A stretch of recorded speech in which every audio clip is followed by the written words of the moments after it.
Msemaji mkuu wa serikali ya Tanzania, Msigwa, ametumia video ambayo hii hapa ni conference ambapo Akon msanii alifanya. Ilikuwa ni mwaka 2017, inaitwa Youth Connect Africa Summit 17 mwaka 2017. Nadhani ilifanyika Rwanda. Akon alizungumza umuhimu kwa nini Marekani ndio nchi ambayo inalinda sana hadhi yake kwa kutangaza mema tu na kuacha kutangaza mabaya. Msigwa ameweka hii video kuelezea kwa nini pia Tanzania tunapaswa kufanya hivyo. Amesema aliyosema Akon miaka 8 iliyopita. Huyu ni Mmarekani mwenye asili ya Afrika, sio Msigwa, mkinga wa Ilembula wilaya ya Wanging'ombe mwenye asili ya Makete mkoa wa Njombe.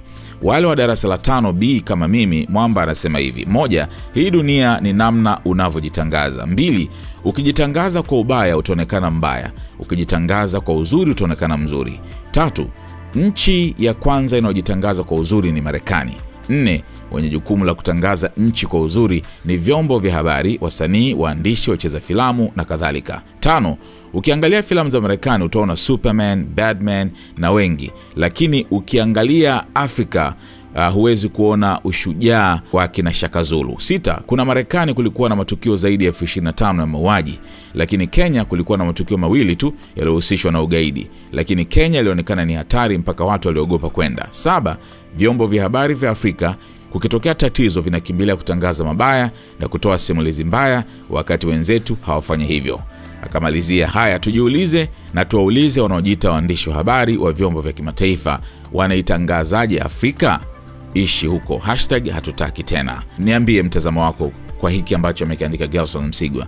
Anachomaanisha ni kwa vile kama ambavyo CNN walivyofanya au Al Jazeera na coverage yao kuhusiana na mauaji ambayo yalitokea katika uchaguzi na mambo kama hayo, na jinsi ambavyo vyombo vya habari vimekuwa vikilielezea tukio hilo kwa kina kabisa. Sasa kwa mujibu wa Msigwa, anahisi kwamba sio jambo jema kwa nchi kutangaza mabaya zaidi kwa sababu unaharibu brand. This world is all about branding and marketing. The #1 branders in the universe is the United States. They made United States seem like it's the best place of the world to be. It's the land of the free, home of the brave. I go there to find and chase my dreams. We have to be able to tell our own stories. Directors, filmmakers, entertainers, it's going to be clearly, and the press, it's going to be your job to redefine how people think about Africa.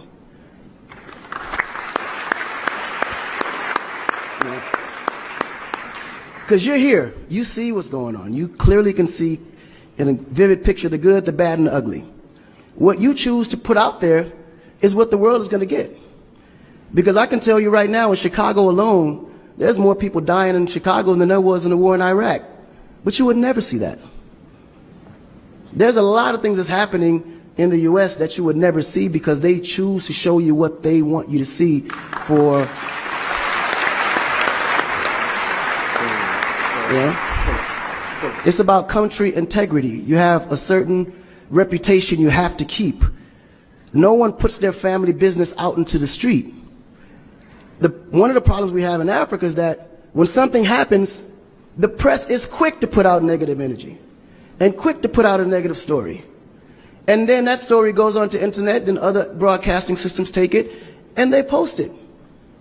So when you look at places like Kenya, for instance, that I know of, maybe 2 terrorist attacks, but it was everywhere. So now people was afraid to go to Kenya because somebody shot up the mall. But then when you look online, there was over 25,000 attacks in the U.S., but you only knew about maybe 5 or 6. So we have to really rebrand. And then when you look at how the world perceives Africa, they're right. You know, you see zebras, lions, tigers, bears. Oh my. You get to the point where you think Africa's just a big jungle. The images that they're showing of Africa is historical images. This is way before civilization. This is when they were still, you know, battling with spears, like times of Shaka Zulu. No, I'm serious. But then when you look at the U.S., they're showing Superman, Batman, You know? Where is our Superman? Where is our, like, Shaka Zulu should be a superhero today. Really. So we have to tell our own stories. I mean, even Jesus is white. And you believe it. But it's okay, because how you were framed, if you taught something from the day you were born, and your mother taught you that, your father taught you that, it's real. You never look at your mom and your dad as liars. But their mother and father taught them the same thing, because that's the kind of history that's put out for them to believe. Our history books in the U.S. is all white American history, culture that's been borrowed from other nations.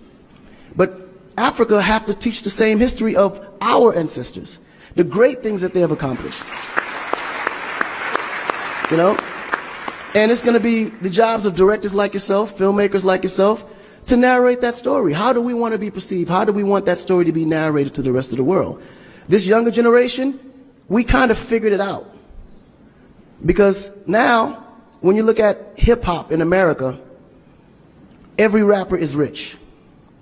Gold chains, Bentleys, nice girls by the pool with bathing suits in this big mansion. And then, when the video's over, they get on their phone and call an Uber.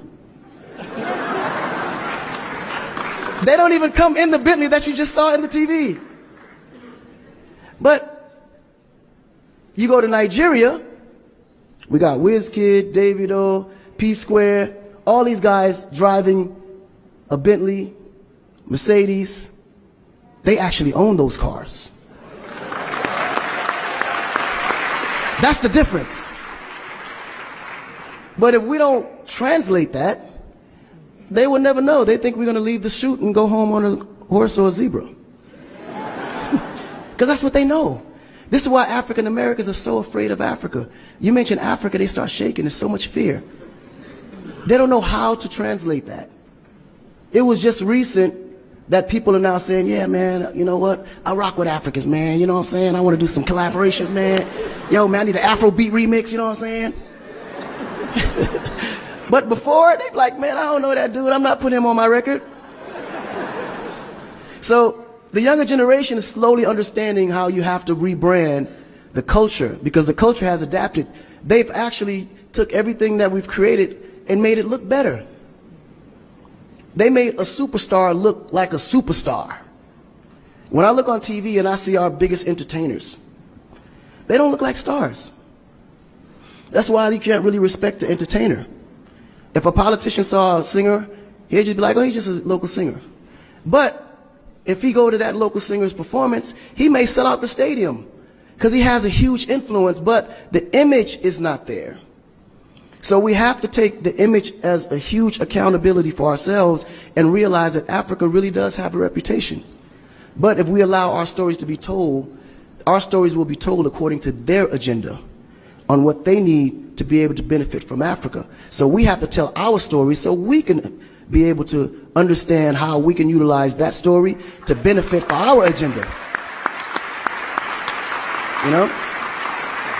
So in closing, this job is for the entertainers, the filmmakers, the reporters, and anyone that creates content. We have to rebrand.